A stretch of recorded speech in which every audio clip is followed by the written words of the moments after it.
All right, and a hearty welcome and shout out to all of you in the Rabyd Nation, whether you're a citizen, a tourist, or just looking across the border wondering what kind of nation is this.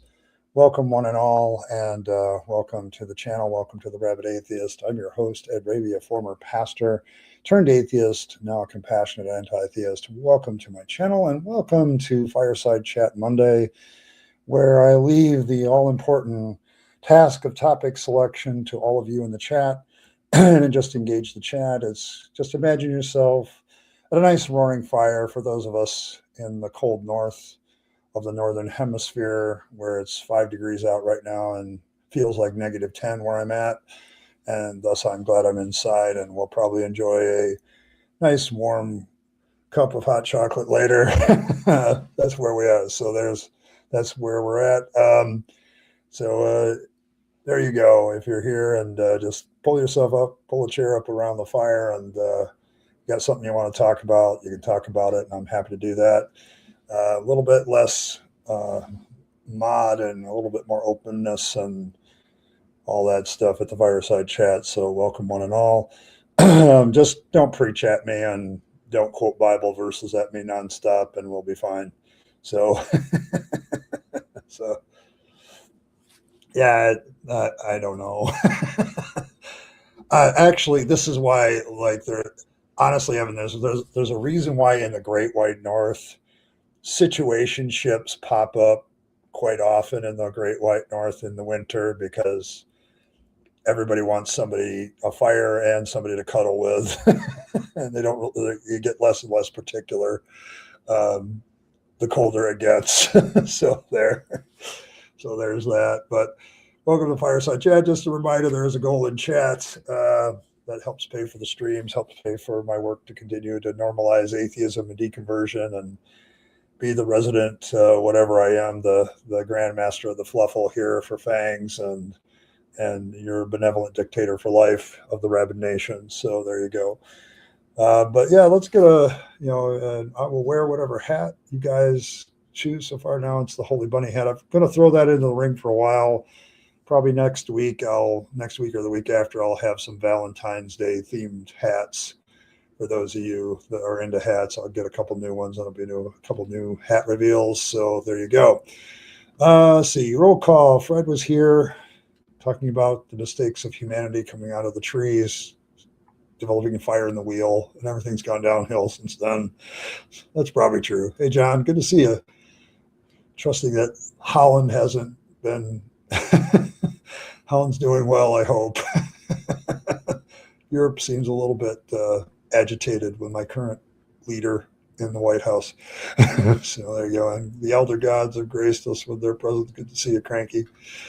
Mighty Philbert, you're always going to vote for the newsboy hat? Okay, fair enough. Like, I like I honestly, Phil, the newsboy hat is one I will actually wear in public. Like, it's acceptable. The Holy Bunny hat, maybe not so much. Good to see you, Evan. I hope you're doing well. Michael, good to see you. Oh my goodness. Hey, the Laughing Witch, our Lord Naps is here. Good to see you, Earl. Hopefully Earl's kind of salty tonight, so just everybody be advised. Should always be advised with Earl anyway. Yes, our benevolent dictator.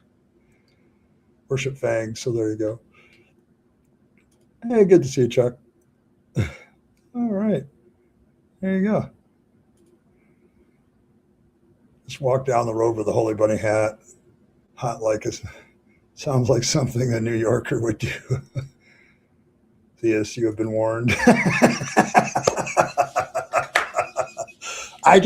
Earl, I know what mood you're in most of the time, because you talk to me in chat off screen and all that. And so I'm like, what public service announcement should I give people about Earl tonight? So there you go.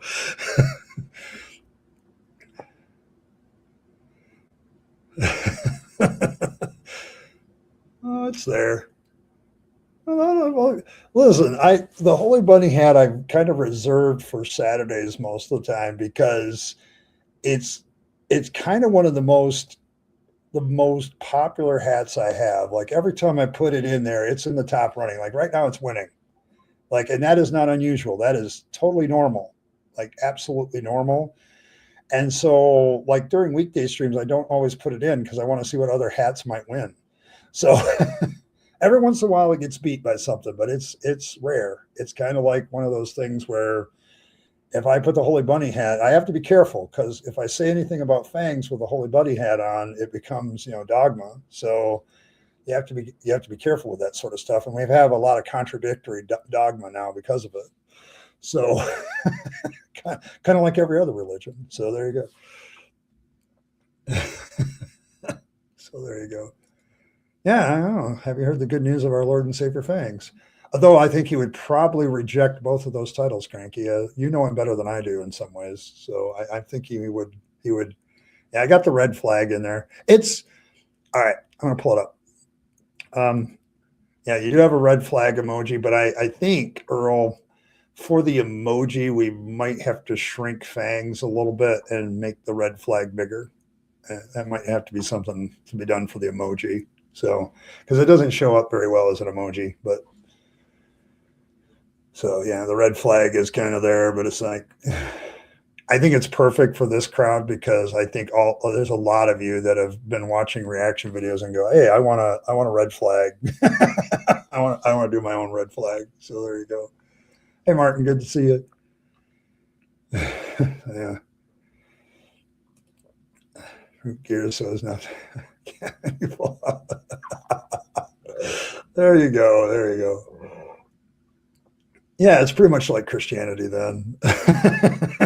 We have a lot of contradictory dogma now. And so that's been the whole point. Like, I think some of you get the point of fangs and all that stuff because fangs is like my way of spoofing religion because it's like, some precept will say, Jesus is the Lord and Savior, prove me wrong kind of thing. And I'm like, no, fangs is the Lord and Savior, prove me wrong.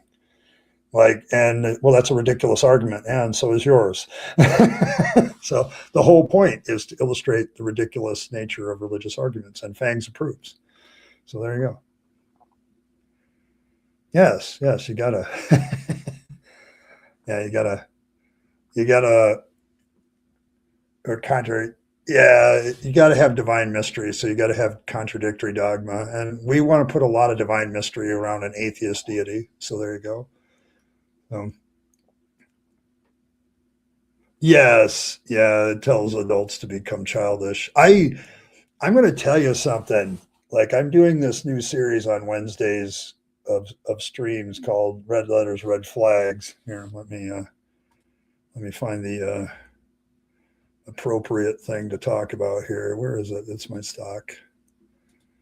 But yes, I'm doing this as soon as it loads up. There we go. And one of the things that points to Jesus being a cult leader is that statement in Matthew 18 where he tells people to be like a little child.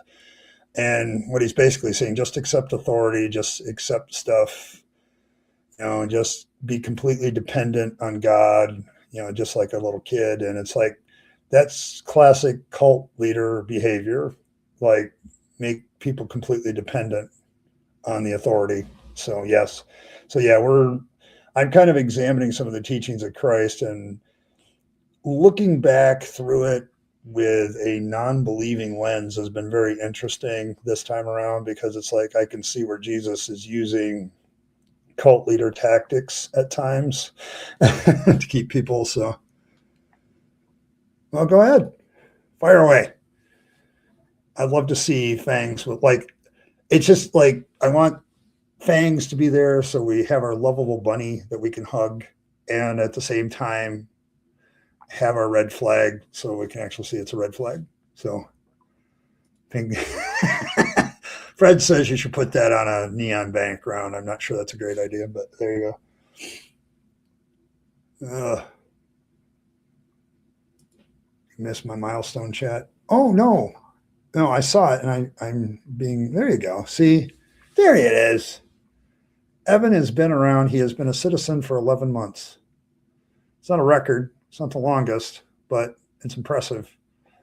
Thank you very much, Evan. I appreciate you. That's good. So there you go.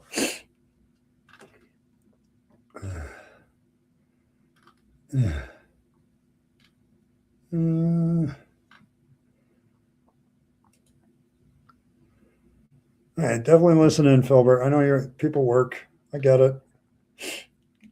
Tell you, some people, Philbert, they insist that you like work for your money. What's up with that? So many people that don't do anything. Yes, no one is immune to IKE.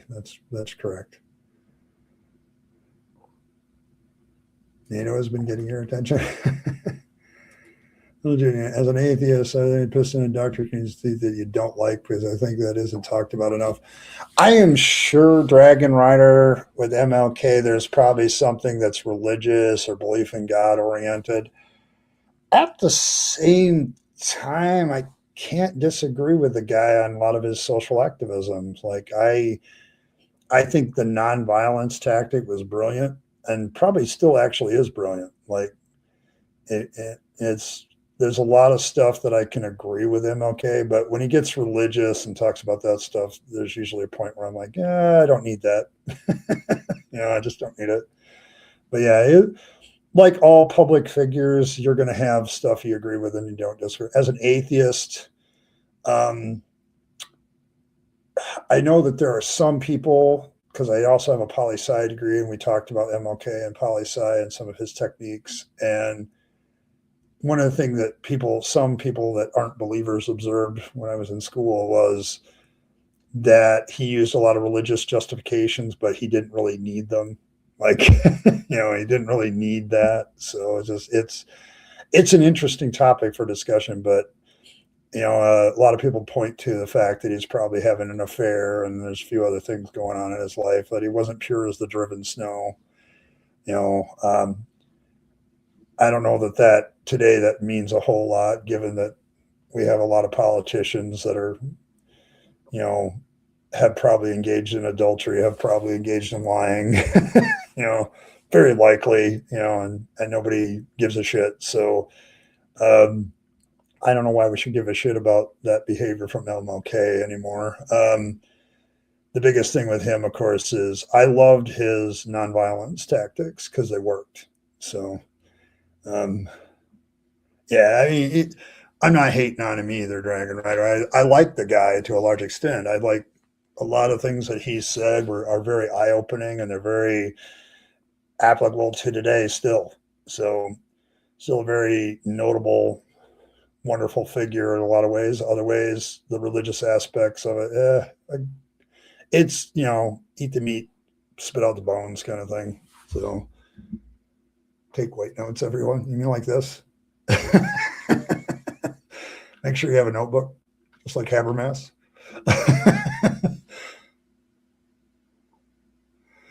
You're gonna another month, February. Like has it really been that long, Evan? God, time flies. Like I remember when you were first new to the channel. In a lot of ways, you're like, oh, what's going on here?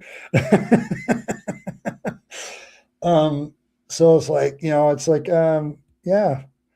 So yeah, that's been a while. And yeah, thank you. Like my long-term members, thank you for your long-term support. I know it's not always easy with me, but I do imagine doing new things, but it's like it's good to see people stick around, and I appreciate that. Like it lets me know that it's great. So yeah, so it's like it's a milestone chat, man. It's like I can remove all the rails for kneeling on while eating bread that transformed in the flesh of Jesus, because most members choose to stand up and eat. I see what you did there, Chuck. All right. Yeah, you have to study, like, there's plenty of resources to study MLK, but MLK is mentioned in political science circles as one of, like, in politics, we talk about the actual politicians, how the system is supposed to work, but we also talk about people who influence society and politics that didn't necessarily run for office. And MLK is definitely top of the list in the United States.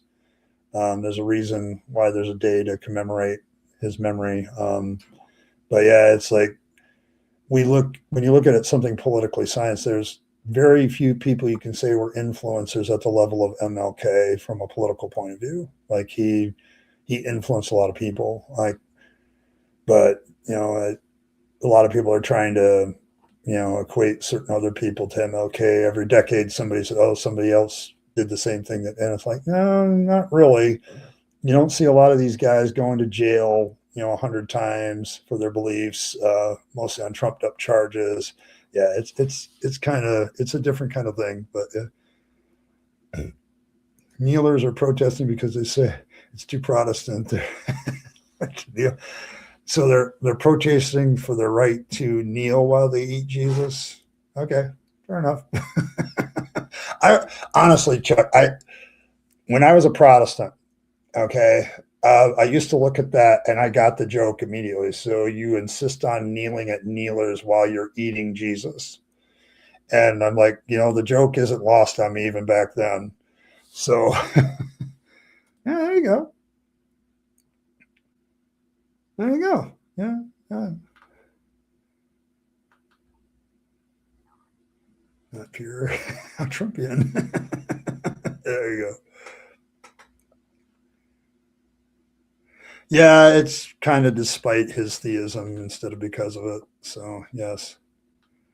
Yeah, it was just I honestly I feel like you stumbled across my streams and you just started watching and it was good stuff. So and you've been my dad joke person ever since. So it's been great. Gotta have that person. There you go. Take time to enjoy a meal though. Oh my gosh. Yes, kneeling down to eat Jesus. Some of you will get it eventually, I think.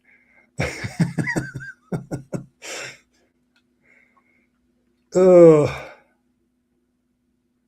don't know me. So you wanted to be called non-American by people knowing you. Well, it is the most outdated comment. Monogamy is stupid. There are certainly worse things someone can do. Anyhow. Yes, yes.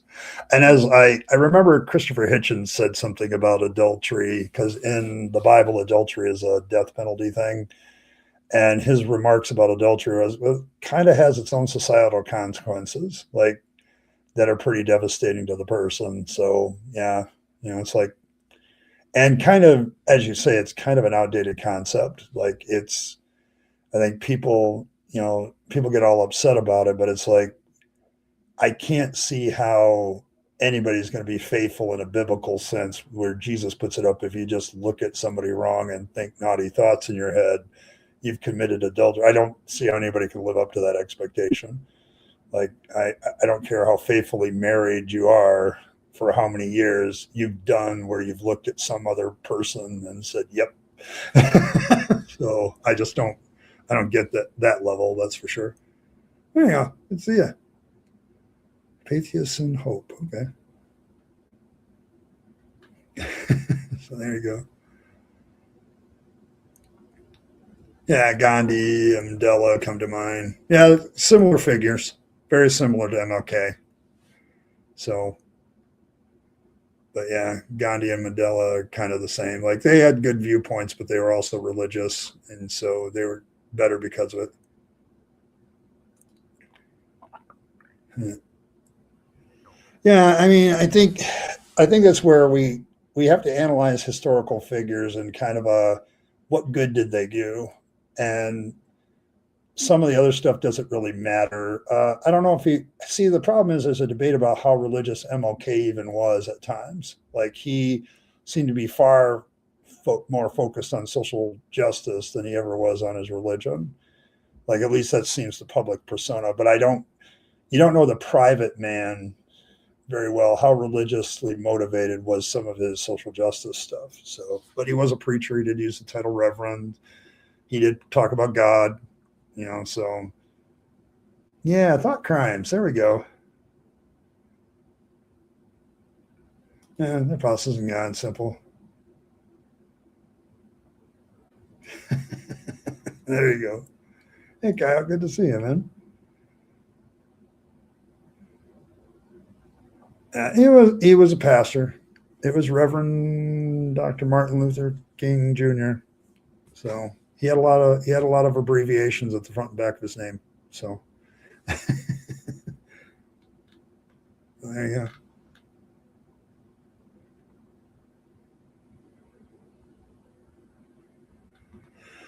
go. Yeah, but yeah, it's fun. It's fun. But yeah, I was just, you do. Oh, yeah. There's a lot of priests and pastors. There's a lot of people that did good things. I mean, it's it's one of the things that drives me nuts is people don't get it right. Like when you know, just because somebody's religious doesn't mean they can't do good things, in spite of their religion, or sometimes because of their religion. You know, but it's like it's I who do I think is running the world? I'm not sure. It's kind of like the like Fangs here. I'm like it's vibes when it comes to who's running the world. I have no idea most days. Is it? Is it? I've never been there. Um, I should probably put it on my pilgrimage bucket list, but I don't know because I am a history kind of guy. So for pastas though, that works. Yes, the world is a layered, complicated place. Like, what do you mean? Which part of the world is who is running what? That becomes a really good question. Like, there's always the throne and the power behind the throne that actually runs things. So sometimes those two things are the same, sometimes they're different. Yeah, I think there's a lot of truth to that, John. Like, I think when you look at MLK, I don't think he would have been as successful as if he hadn't been religious. Like he used his reverend status to kind of, you know, use it to influence people that were Christian to get the direction he wanted. You can call that whatever you want, I guess, kind of manipulative or. But people had back then, if you weren't a Christian in the 50s and 60s, like atheists were very rare, at least self-avowed ones. So Ozzy, all right, Ozzy's in charge. Parliament disputed a church service due to one of the pastors working for ICE, and the protesters are under investigation. Yeah, well, that's being called like I I know everybody looks at the United States and thinks it looks bad. I look at real poll numbers that certain politicians call fake news, and I know where everybody stands right now. If the elections were held right now, Trump would be in trouble. Okay, so, but yeah, it's like it's. Oh, there you go. There you go. So, but yes, yeah, it's like it's. I have Republican friends, and I don't let my politics influence my friendship. I just look at how good people are, and these aren't people that are going around bashing people or anything. And they're like, "Yeah, I'm done. Like, I'm done." So I don't know. I have a lot of hope. So my anxiety and my hope run into each other a lot. Don't get me wrong, but yeah. No, no, no, no, no, no, no, no, Batman. I'm a Batman fan. I like the '60s Batman. He was hilarious.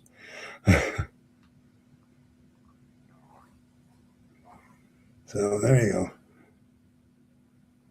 Uh, yeah, I think so. A lot of people are doing that. Of course, the rumor mill, the fear mill is that midterms aren't going to happen. I don't think the Republicans in Congress would allow there not to be an election. I think they want to have legitimacy to their position in office, and so they want the midterms. And somebody's going to point out the most obvious thing that can be said. Okay, Mr. Trump, what are you afraid of? If you're doing so well, what are you afraid of? Kind of thing. So I don't know. I think a lot of people are holding their breath till the midterms, but oh yeah, I have a great. Listen, listen. I man, I try to be realistic about things, but I try to be like maybe it's the autism. I just like kind of trust people too much. So, like over the years, like individuals, I kind of, I don't know, I still have this, I trust people until I don't, like I trust them until they screw me over and then they're dead to me kind of thing. And I know most of the human race haven't done anything to me personally, so I still trust them. So yeah, and for the win. Depends. Like that's the debate. Like Trump said some things about not having an election this time, and it's like, but I know a lot of Republicans in Congress are against that because they've done a lot of work, and they want legitimacy. The moment you don't have an election in this country, which we've had for 250 years, pretty much without, even during wartime and things like that, so they can't use crisis as a reason not to have an election, kind of thing. We've had elections through COVID. We've had elections through just about everything. So whatever crisis where we don't need an election, what exactly is that? What level do we have to have here when we've had elections during wars and everything else? So yeah, if they don't have one, they're going to be in trouble.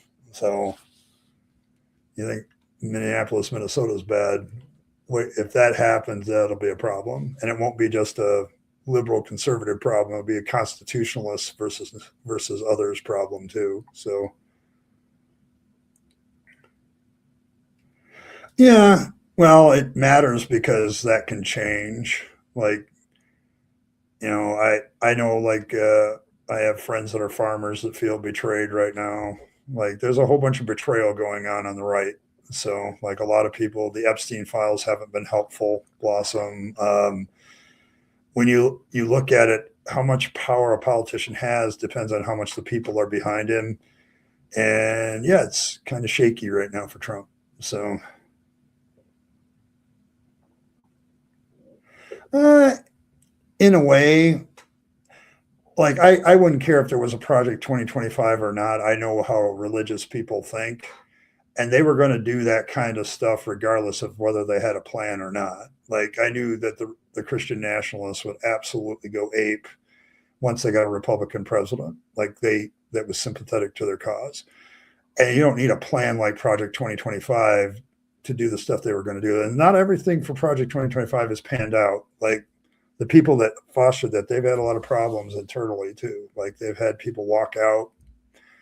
There've been layoffs at that organization. So it's not, everything isn't roses on the Christian right side of the aisle. I'll just put it that way. You gotta, I'm one of those guys that like pulls in information from all political sides, being a political science kind of guy. So I deliberately look for stuff from all different parts of things. And yeah, it's not good. It's what happens when any power. This happened with the Democrats too, when they got all the, they had the White House and stuff, and back when the court was a little bit more less conservative, they had all the plays, and people got uncomfortable with that too. So the American people are kind of uncomfortable when one party has everything. So, and they tend to shift it pretty quick. So, yeah, government is not to be trusted. Madonna would be a good president. Well, she can't sing like I'm a virgin anymore, so she couldn't sing it back then either. But hey, Martin, thanks. Human relaxed walk. Depends. There's less voter turnout at midterms because it's not a presidential election. You will see like states that have gubernatorial races in the midterms, they'll see a pretty big turnout for that. Like my state of Michigan, the governorship is up this year. So there'll be a bigger turnout than normal because of that. It depends. But yeah, you're right. There's less, but it still can be significant. A lot of people may not bother. They just may stay home, but we'll see. It's black. Yeah, I remember him. I remember Bull Connor. Yeah, it's kind of Bull Connor-ish. Yeah, don't I try not to listen to fear mongers. I try to keep objective, but it's kind of hard in this today's political climate. I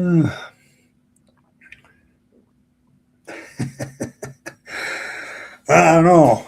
I don't know. I mean, according to Trump, though, the Democrats are the ones that have the power to rig the election, and you have to win big enough where they can't rig it.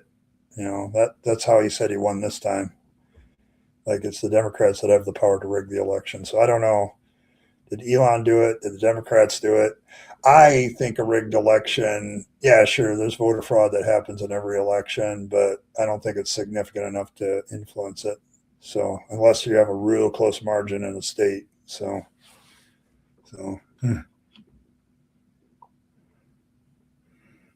it's back. It's always been there. Playing 6 9 6 9. There you go. There you go. My level of atheism, 6.969. There you go. Not quite a 7 on the Dawkins scale. That's the reason they start the fight. But none can win as they are all deceived. Yes.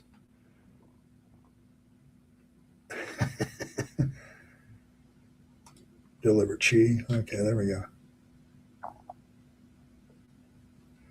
Well, yeah, the right to pick none of the above is what I always say about mandatory voting. Like, if you look at all the candidates and say, you know what, all of these guys are assholes and none of them deserve the spot, that should also be a legitimate choice. Like, it's like it, you put me in a mandatory voting booth and I'm going to vote for whoever is supposed to be dog catcher and leave the rest blank, like just as a matter of protest.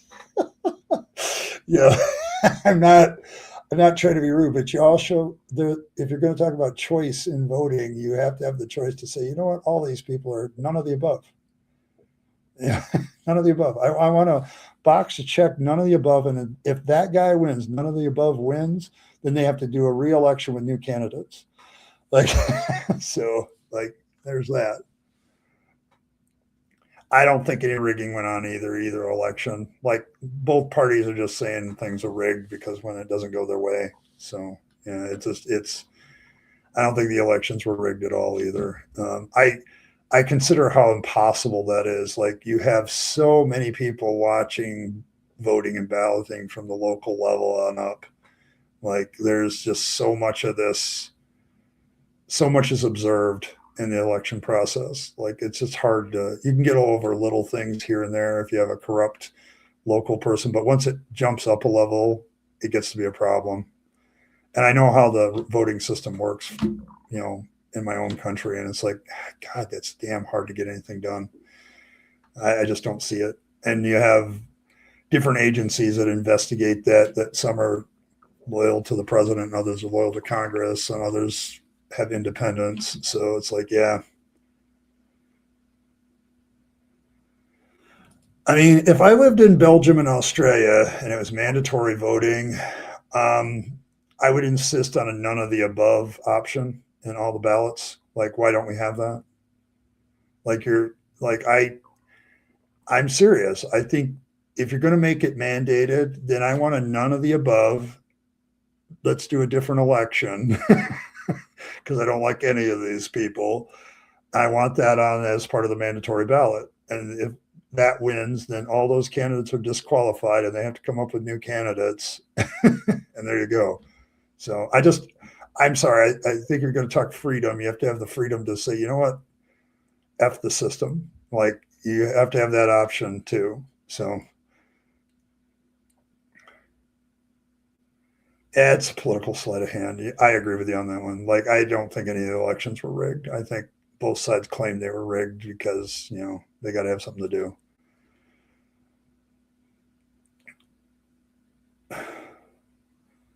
I, depends.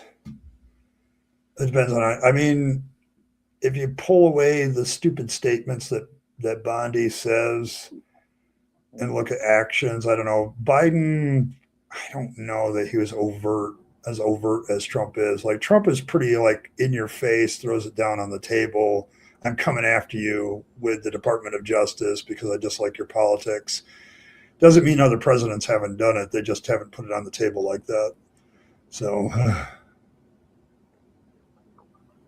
yeah, and that's my problem with it. Like, that's why I say, okay, so you're forced to pick what? Okay, the government is putting its gun at your head and saying you must choose, and that's where I have a problem. Like, I want a none of the above. There, I don't like this election. Give me some new candidates. So,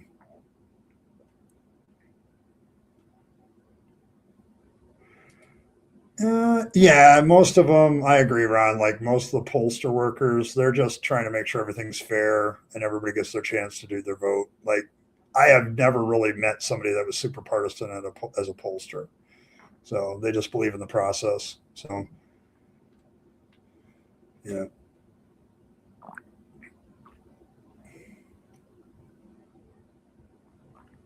Barat for president.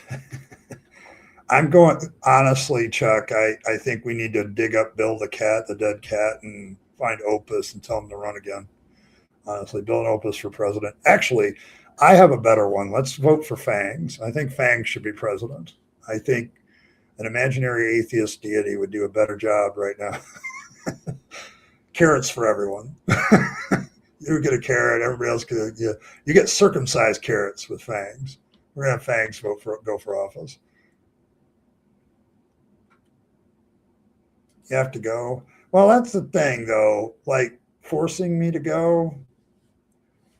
Like, how is that democracy? How is it not democracy to have the option of, you know what, I don't like the process and I don't like any of these candidates. F off. I'm going to stay at home. To me, this should always be a legitimate choice. So, not both parties.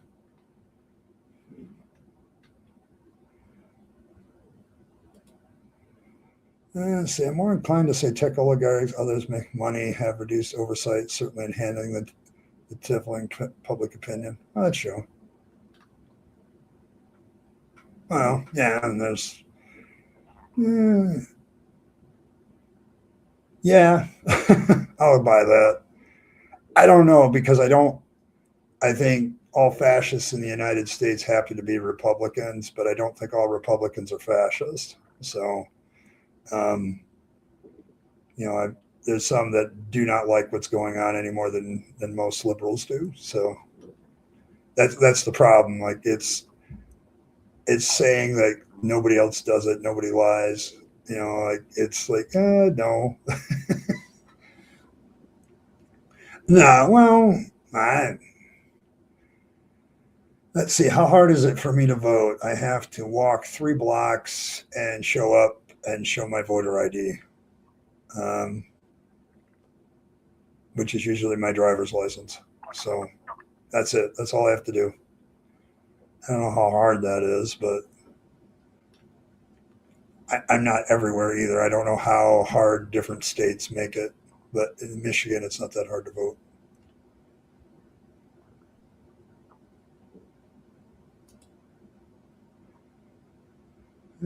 Created an autism does.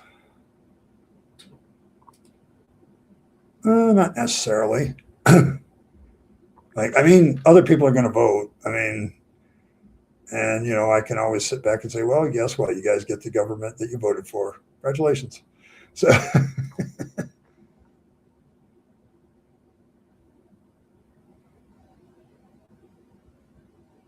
yeah, I mean, it's just easier not to show up, and you respect the process enough to let other people participate, but you don't respect it enough to participate. I think that should always be an option. So,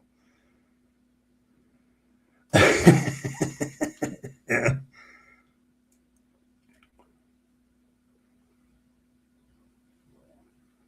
Well, and I don't think it'll be any different. I mean, come on. I can get really stereotypical. I'm not going to do that. I'm not going to get stereotypical about when it happened. I've seen people do this.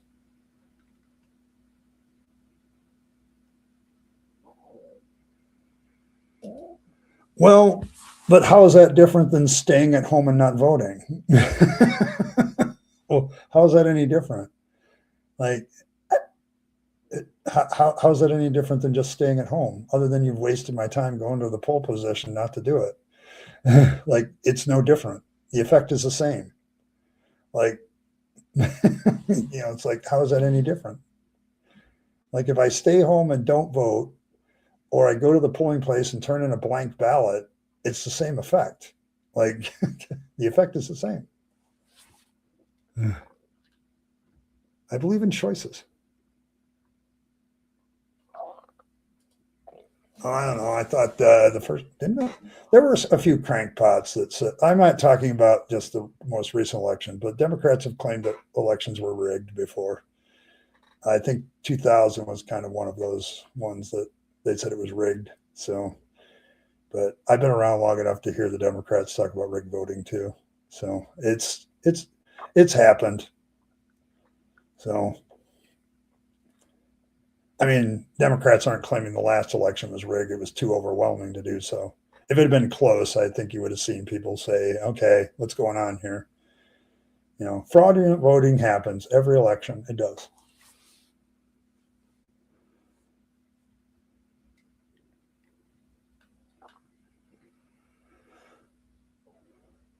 Yeah. Oh, yeah. Yeah. They're overt about it. But, look at who Biden's DOJ indicted and say that some of them weren't just because of political reasons. Go ahead. I'm sure you'll find some. Oh, yeah. Well, yeah, that's a valid point. Like, they didn't go ahead, but I think you could see, I'm sure Biden is probably a good example. I know Obama was far more aggressive in his DOJ. So, and some of those could probably have been said to be political appointment. I'm not. Trump's probably the worst case for sure, but he's just obvious about it, and he doesn't. He doesn't just like he just slaps his cards down on the table. This is what I'm doing. So, eh.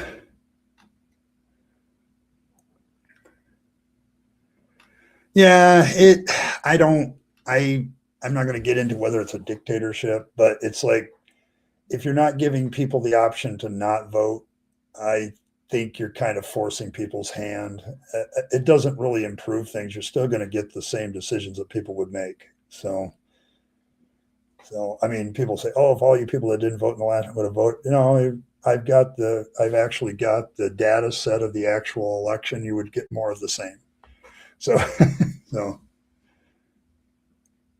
it's not going to end well. Military on the street never ends well. It's been done before too. It's like people are getting all upset about this. This is not the first time that the U.S. has put military on the streets, or governors have put military in the streets, or paramilitary organizations have existed in the United States. I thought we were over it, but apparently not. So, it would change things, but every time it's been proposed, people have shot it down. But if you look at who puts the money behind shooting it down, commercials like, you don't want this ranked voting ring thing, it's always the Republicans and Democrats putting money. They both put money behind getting rid of that. So I don't know of too many Republican Democrats candidates that like ranked voting. So he wasn't as bad, but to say that he didn't do it, yeah, no. Hmm. I think Fang should run. Fang's for president. I think it makes the most sense.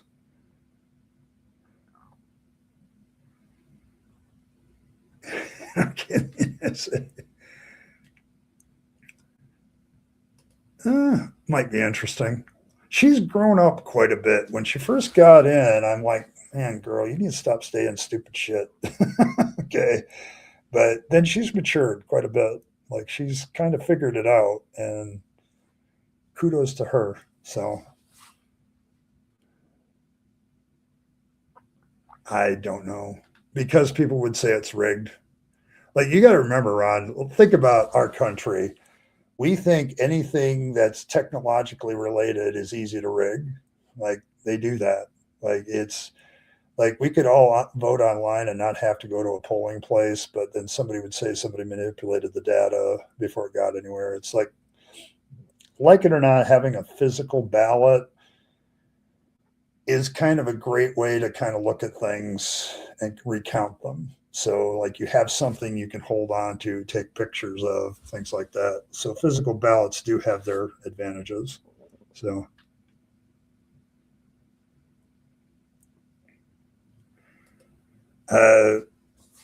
so if I go to the polling place, decide none of these people are worth the office, so I don't cast a single ballot and turn it in, once again, how is this different than when if I stay home and don't do the same thing? So, besides, it allows me to, well, I probably will vote in this election coming up. So my governorship is up for grabs, and I want to have some say in who that is. And it may not be the two people. So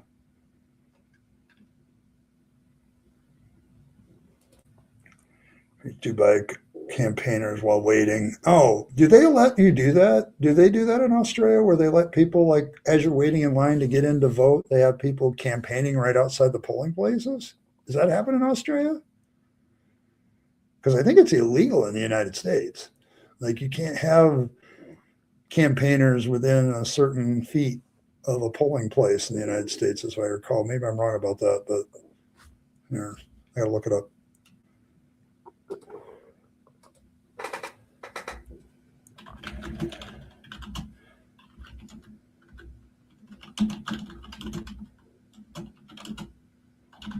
On election day,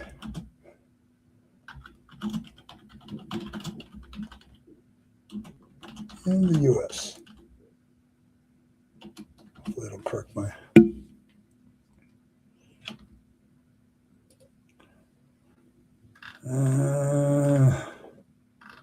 yeah, you can't, in the United States, you can't do that for the most part in most sources.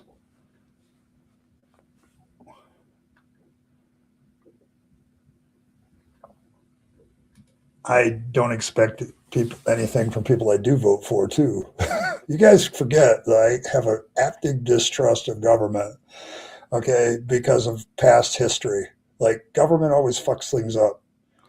Like, everybody thinks the next election is going to solve all the problems, and we still have problems. So it's almost like it doesn't do anything. It might as well not do anything. So, yeah, I don't think all Republicans are fascists. Yeah, they tend to be that way. I don't know if all Nazis like the Republicans either, though. They may think the Republican Party isn't extreme enough either. Like, I've listened to some honest to God Nazis recently, and it's like, what's going on? So that's not true. I'm gonna have to disagree with you, Fred. If you don't vote, you didn't vote. It's a very clear math. Like you didn't add any number to anybody. Like, if I go into the polling place and vote for the loser, is that, it's like, I'm sorry, that's very propaganda. The propaganda around voting is really hard for some people to get over, but it's like, if I vote for a third party, I didn't vote for the other two. Okay. I used to get this all the time. Well, if you vote for the Libertarian Party, the Republicans would tell me that I voted for the Democrat, and the Democrats would tell me I voted for the Republican. No, 0 votes were cast for the Republican, 0 for the Democrat, and 1 for the Libertarian. Okay. Simple math. So I am cynical. I am cynical of government, and I'm cynical of the process. Okay. And I love you very much, Earl. Okay. So I get it. Like, we've all been told your vote matters, but it's like, there's also some truth. There are people who say, oh, well, if voting did anything, they wouldn't let us do it, But it's like, when you really look at elections, the most powerful votes I ever cast were when I was on the school board, because I had 1/7 of the power. When I vote in an election, say in Michigan, I don't remember, it's like 15 million people vote. So I have 1/15 millionth of the power. So that's kind of, you have to build coalitions and people that agree on the same things to win elections. So it's more than the individual vote. But I think it's perfectly, I'm sorry, the math doesn't work for me, because Oh, if you vote for a third party, you're actually voting for the other side. And both sides tell me that. And it's like, you guys don't know how to do math. Like, the math isn't working for me. If I vote for a third party, I voted for them. I didn't vote for the other two. Technically, if you vote for the losing party in an election, then you wasted your vote too. So, because it didn't do anything. So, quite the opposite. I agree with George Carlin on here. If you put somebody in power, you have no right to bitch because you put them in power. It was your idea, your thing. I, on the other hand, who stayed at home, who felt that neither one of these people was worthy of anything, have every right to complain. I can complain about the fact that you guys don't give me decent candidates. So I am cynical, yes.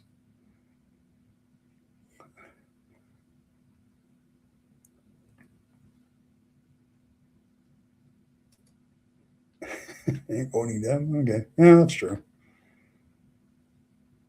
Elections are taxpayer funded.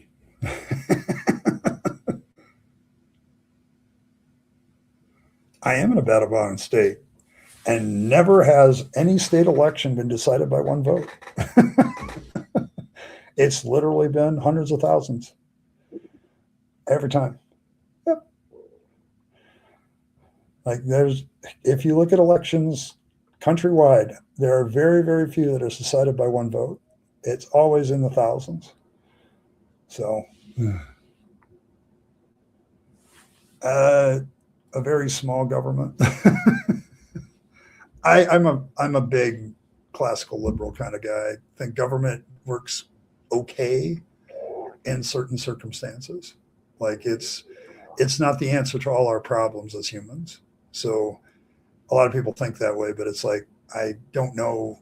Politicians use the same tactics as preachers. So once you see that, you can't unsee it. So, yeah, I am.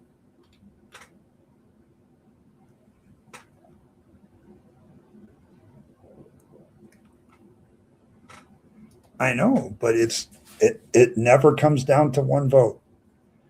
It's like, they always guilt trip me like that one vote could make a difference, and it's like, I've never seen an election that was decided by one vote at that level. It's always thousands and thousands. So it's like, I'm sorry, I'm doing math and applying economics to voting. I'm sorry to do that, but it's like, the value of your vote is very small unless you join with a bunch of people, and it takes a bunch of people to win elections, not a single individual. It's not dumb if you really think about it. Sorry, no ever vote in my state has ever been decided by one vote. It's always been thousands. Okay. It's like, you have to band and you have to agree. And if you don't agree, then that's the way it is. It's like, it's my, yeah, and that was decided by 1,000 votes, and no count has ever made it a one vote thing. Okay. But yes, the Florida vote has always been no count done, public, private, or anything has ever put Gore ahead of Bush in Florida, ever. And it's always been by hundreds, not by one person.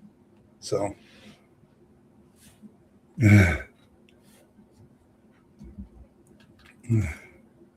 but no, it's not a. I love y'all, and I know y'all hate me for saying this, but it's like, your vote matters very little. Okay, it's not worthless, but it's not as big as you think it is. There's a lot of propaganda by both the right and the left to keep the system going. When it comes to voting, they both agree. Don't vote for those third party candidates because you're wasting your vote. But if you really look at wasted votes, there's a lot of wasted votes in an election. Every losing candidate, every vote for them was a wasted vote.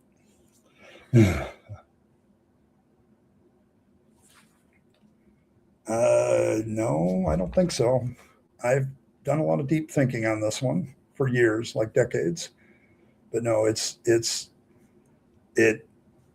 You apply economic principles, where there's a whole issue of economic principles applied to voting. And sorry, your vote is what it is mathematically. It's 1 over n. Okay, and n is the number of votes cast in an election. That's the fraction. So that's the value of your vote. That's simple math. Okay, it's not. I'm not doing anything creationist here. I'm saying I have the right to look at an election and say, I don't like either candidate and I'm not going to vote.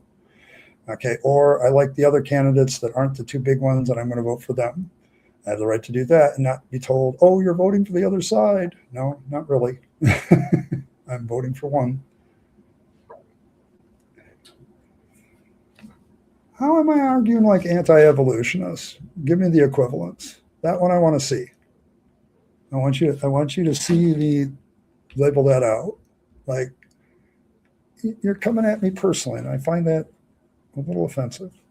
But no, I have the right not to vote. I have the right not to be pigeonholed. I have the right to vote for somebody that I feel is worthy, even if they're not the two major party candidates. Okay, I'm sorry, no propaganda when I see it, and the right and the left propaganda is this heavy. They want you to vote one or the way or the other and make you feel like you're a piece of shit if you don't. Okay, so, but no, I'm not arguing like anti-evolutionists. Okay, give me the equivalent. Okay, I have the right to do those things. Okay. See, this is why I don't like political conversations. I should ban them. But no, it's not the same. It's not the same at all.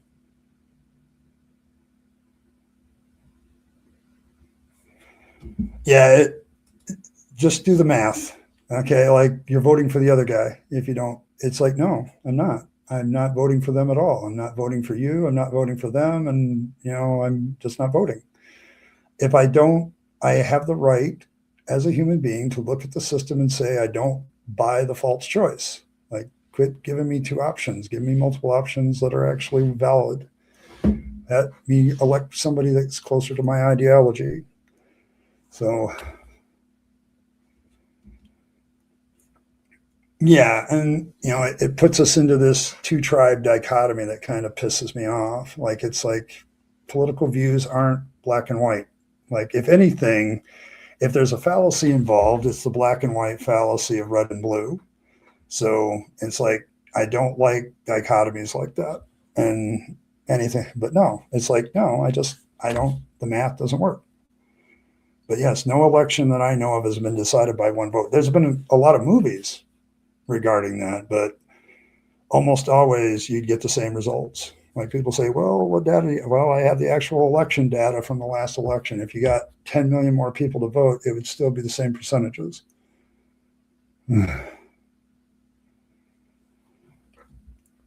Yeah, I voted for him a lot. Yeah. I voted for Johnson when he was up.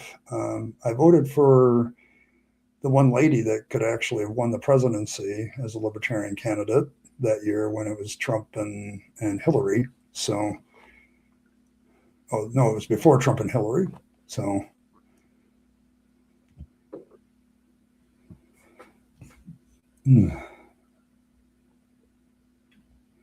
I think that's kind of there's a lot of people that stay home on election day that this is their attitude. Like, I'm tired of playing the game.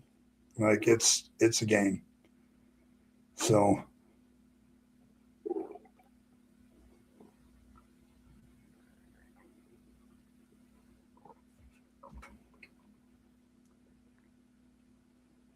I'm not making a small changes argument, though. I'm talking about voting. This is apples and oranges. Like, I see the similarity to what you're trying to say, but no, I'm not making the argument that way at all. But the idea that voting is what changes things is not completely accurate either. Influencers have a part in it. You can change people's minds too. Politicians change their minds while they're in office. But voting just sets up the field.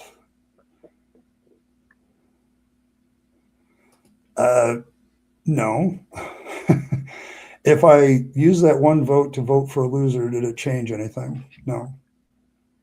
You have to prove that a vote changes something. And I don't think you can do that, but it's not similar at all. Like, political science is not similar like that. But no, I'm not making that argument at all.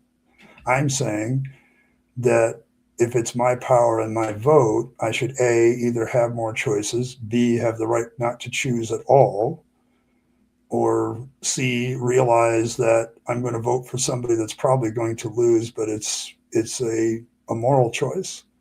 Like you're basically saying I should always just vote for something to win, and I don't buy that.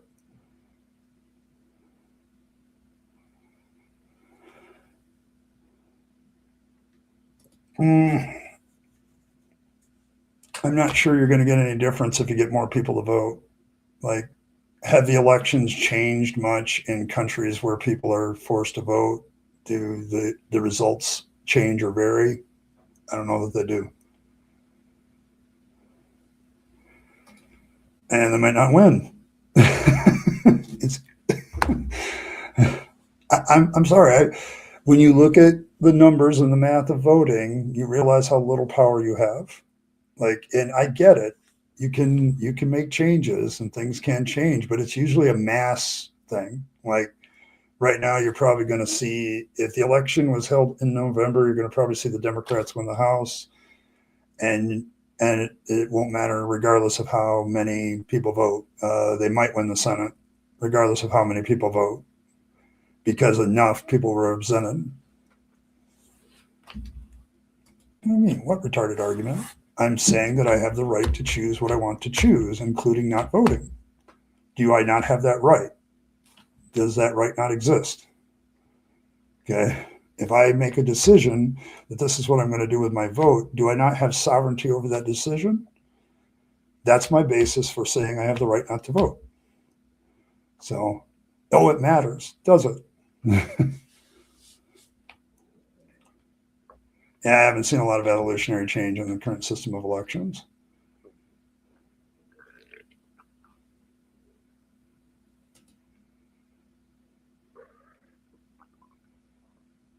I don't know about that. Once again, every vote matters sounds propagandish to me.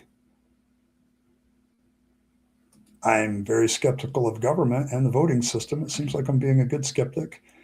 Okay. I'm being skeptical of the system. Okay. So, which is pretty good because I've been skeptical of religious systems forever, and political systems have a lot of similarities. So, I don't think every vote matters, though. Like, if you vote in a loser for a losing election, your vote didn't matter. It's all past tense. I think the right choice and a personal choice is always important, but I have the right to not choose. Maybe, but I don't think so. I've been looking at. I've voted before. Like, I didn't vote this last time because I'm like, I know Trump's going to be bad. I'm not sure Harris is going to be much better especially when she said she was like, I'm not going to do anything different than the previous administration, and that was part of the problem. You can't, you got to be able to realize that changes need to be made, so you got to do something differently. But she wouldn't do it, so. And I didn't think Biden was doing very well, and nobody was doing very well. I'm like, mediocre. And you haven't proven it yet. But no, I don't believe. I'm sorry. I know that both parties really propagate the idea of your vote matters, and there's a reason for that. So, oh yeah, he turned out to be right. But I don't know that Harris, from a policy standpoint, would have been any different. So it's like, President Trump's just an asshole, a spoiled rich kid who's an asshole. At least he's obvious about it. So, but yeah. I mean, I'm a big rights person. Like, I have the right not to vote. Like, and I shouldn't be browbeat for it. It's my choice.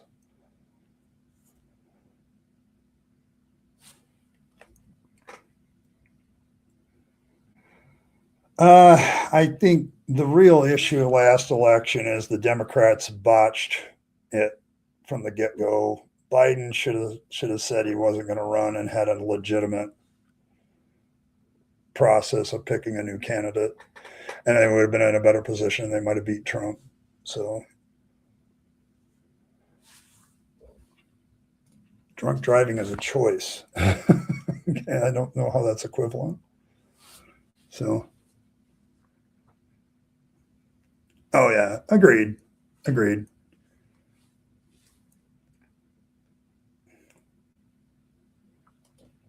haven't demonstrated that it's illogical, Earl. Like, I'm sorry, I'm standing on the logic of rights. Okay, I have the right to say no, I don't want to vote. Okay, and I don't like either one of the candidates, and I don't want to vote. It's like, and I'm sorry, I've studied the math of voting. It's kind of part and parcel for poli-sci, and it's like, no, in most elections, you'd have to swing things at least 1,000 votes to make it work. So it's not just one person making a difference. It's many. Like, I'm standing on math here. Like, so, and I recognize the propaganda of your every vote matters too, because all the loser ballots didn't matter. So,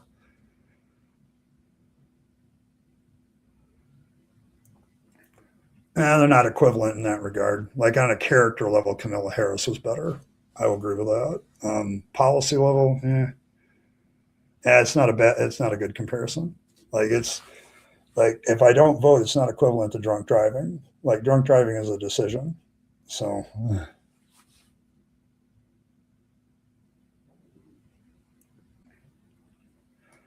um,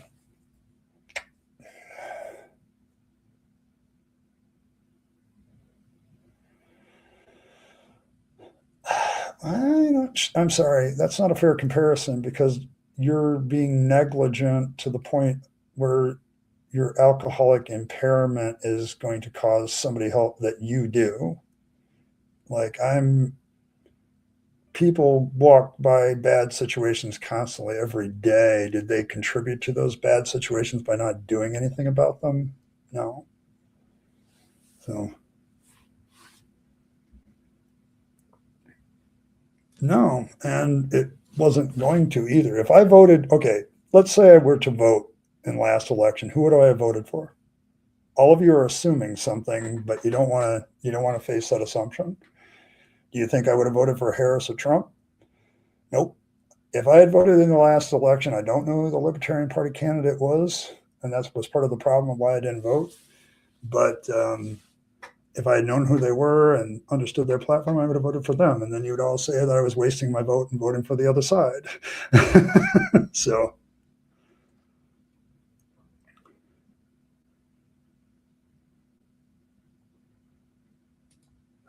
maybe, or maybe not. You're assuming that there's some absolute guarantee of 1,000 people voting. There isn't. I would have voted, and it would have been one difference, and they would still won. So, yeah.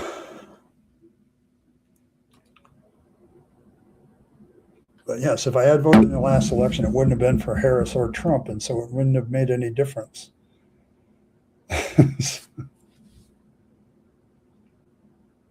I'm not dodging any of your votes. What did you say? No, it didn't have any effect. You just admitted it. Thanks. It didn't have any effect on anything. And it wouldn't have either. I mean, Harris lost by quite a sizable margin. And if that is our data set for what any other vote would have happened afterwards, Trump would have still won the election, even if you had everybody vote. If you had everybody vote, your data set is the election that we had, you're going to get the same results. Because you're assuming everybody that didn't vote would have voted against Trump. And that's a bad assumption. Yeah,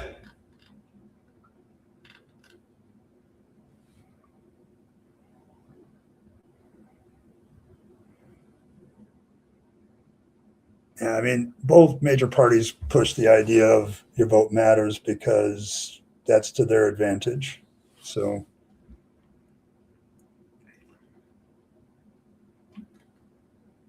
but yes, if I had voted in the last election, I wouldn't have voted for the two candidates that were the top runners. because I would have voted for somebody more closely to my own political ideology. And the closest political party that has a mathematical chance of winning the election would have been the Libertarian Party, because they have delegates in all the states. So would it have mattered at that point? We have a multiple party system. In fact, the very idea that we only have a two-party system is considered propaganda. Like, we have a system that is designed for any political party to get in. You actually have 4 political parties that you could vote for every year, but they constantly tell you it's only 2, because that way you think that way. And that way you never vote outside that vein. They've kept you in the red-blue. And that's where they want you.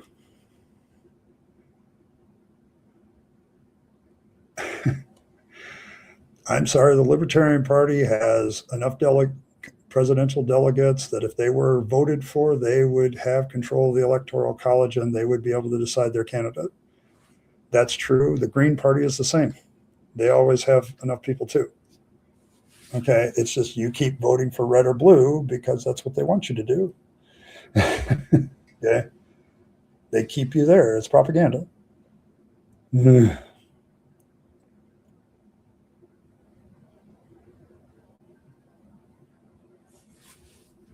Well, I mean, we could have ordered like effectiveness versus actual reality, but actual reality, there are 4 political parties that could win the national election every year.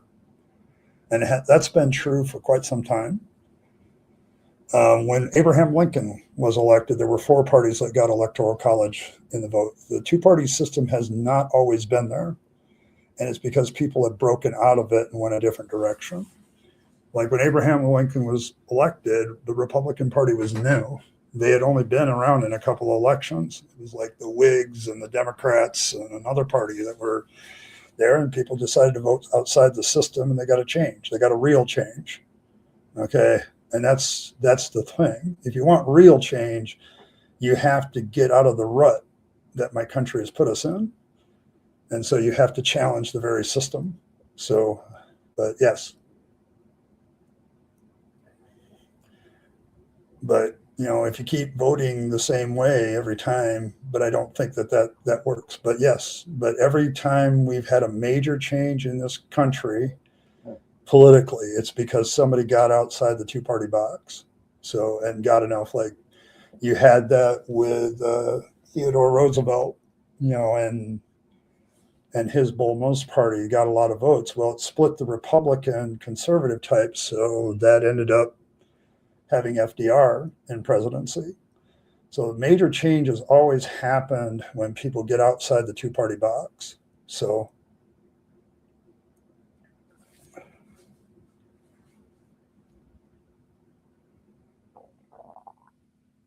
well, I mean, that's your choice, Earl, but that's fine. But yeah, they have political power because people keep voting for them. Okay, do they deserve that political power is a completely different question. If they don't deserve it, then maybe I should vote for something else and get enough people to vote for something else. And then your argument applies, because then you're like, oh, let's go make a major change. Yes, and maybe there's something wrong with that, my dear. Maybe that's the problem. Like, maybe that's the issue. The issue is, yes, that's been your entire life. It's been my entire life too. But I've studied election history to know that changes are made when people get out of that box. You want a major change in the United States, I think you got to get away from voting for Republicans and Democrats and shift the entire direction. But yeah, I would love to see more parties in my country so we actually had some legitimate choices. But yeah, I mean, people are dogging me about not voting in the last election. It's like, as if. I would have voted for a third party because that's my political allegiance. I vote my conscience. I vote for the candidate that closely aligns with my own ideology. So, I think they're allowing. I think actually the Republican Party didn't have political power at first. So at some point, people started voting for them, and then they gained political power. You don't change the political power dynamic by keep doing the same thing. So, Yeah, Michael's kind of right here. It changes at local levels. Like most political parties that start to make changes, you have to vote for them locally for local elections. And then you keep moving from there and build momentum. But it's hard to do. Like if you have like this political inertia where everything stays the same all the time, it's hard to push against that. So, but the political parties, I don't think want to be, like Josh makes, I don't think they want to be fixed. Like they want to keep doing what they're doing. So I don't think that legitimate change always takes place when people get tired of the major party system and move to something else. But we've had changes in political parties in this country before, and it's always been because there was some issue that wasn't being addressed. Okay. Like in the case of Abraham Lincoln and the Republican Party, slavery wasn't being addressed by the major parties, and one of them was actively supporting it. So they finally had a party that took on the issue and the complete opposite in emancipation, and suddenly people started to vote for him. You have to have some way to break the inertia. So, yeah, agreed. All politics is very local. Your local politicians probably affect you more of your life.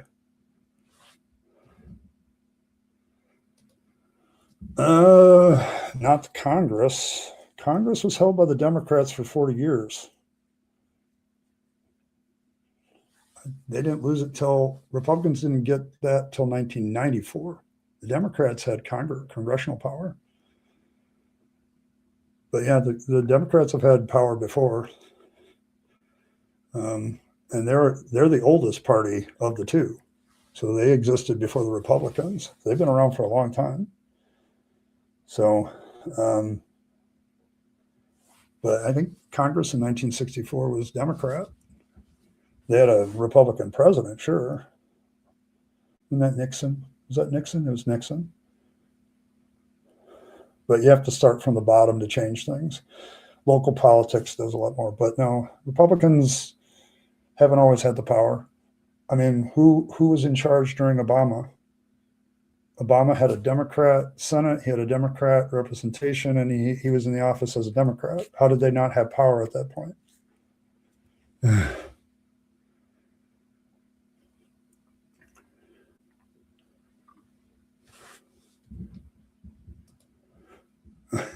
Okay. But yeah, but there's been times when the Democrats have had power. Like they've had power. They've had the presidency, they've had Congress. Like that's why the ACA got through, is because Obama knew he didn't have any opposition from the Republicans in Congress. So the Affordable Care Act became his chief legislation because he got it through while he had that 2-year window where he had the whole thing. The Democrats had Biden and a Congress that was sympathetic to him for 2 years as well. So, well, they had power as a party. They had power as a party since 1864 because, I mean, they got Abraham Lincoln elected in 1860. So you could say that they had presidential power at that point, and they certainly had congressional representation. Then after the Civil War, the Republicans had power because the South wasn't in general allowed to vote in elections. So, the party switch, yeah, I mean, I acknowledge the party switch, but it doesn't in 64, but it doesn't change the fact that, like LBJ, when he voted for the Civil Rights Act, I'm sorry, you listen to him talk and he's a racist piece of shit. Okay. Like he wouldn't be accepted as a Democrat candidate today. So, and the party switch didn't happen like flipping a switch. It was like over a decade or so. So, so, but the idea that, both sides have had political power that was pretty absolute at different times. And I don't know, you might argue that the worst legislation happens at those times.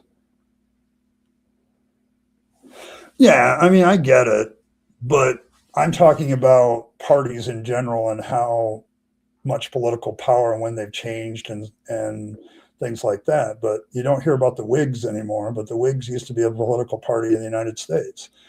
The two original parties you don't hear much about either. Like, the anti-federalists and the federalists were probably the two original parties in this country, but they don't exist anymore. They've changed and morphed.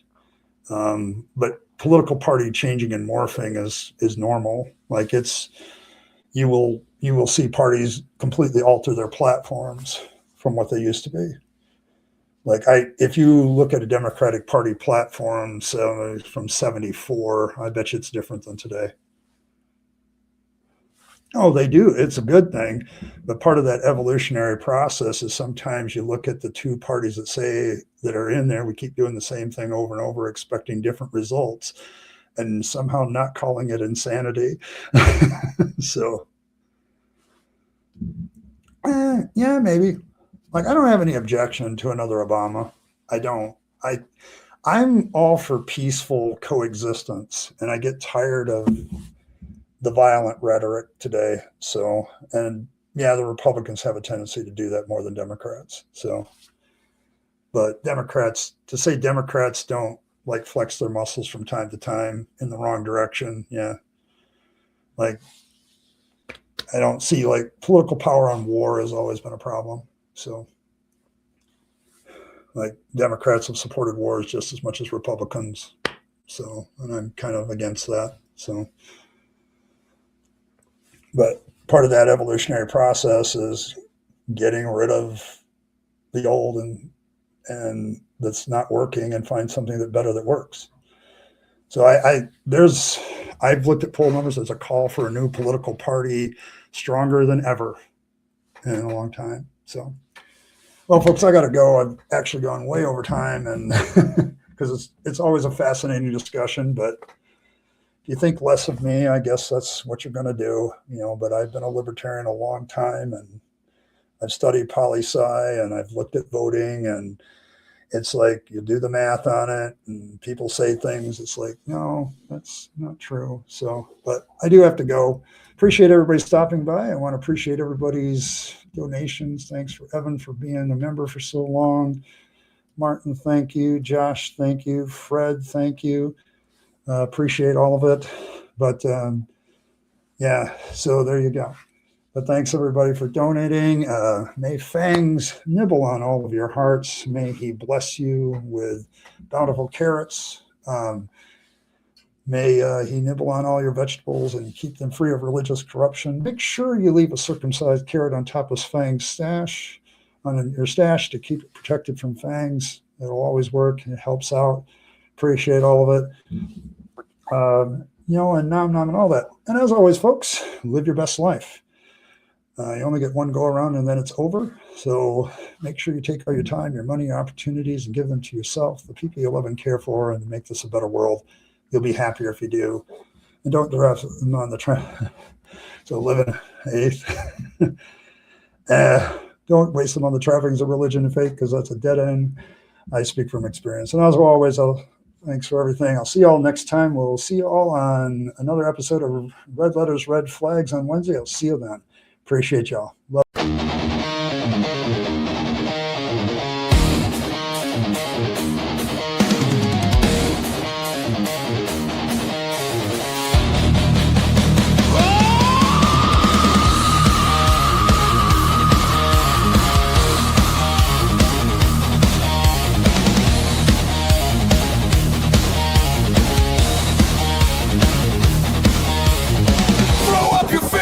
It's time to take a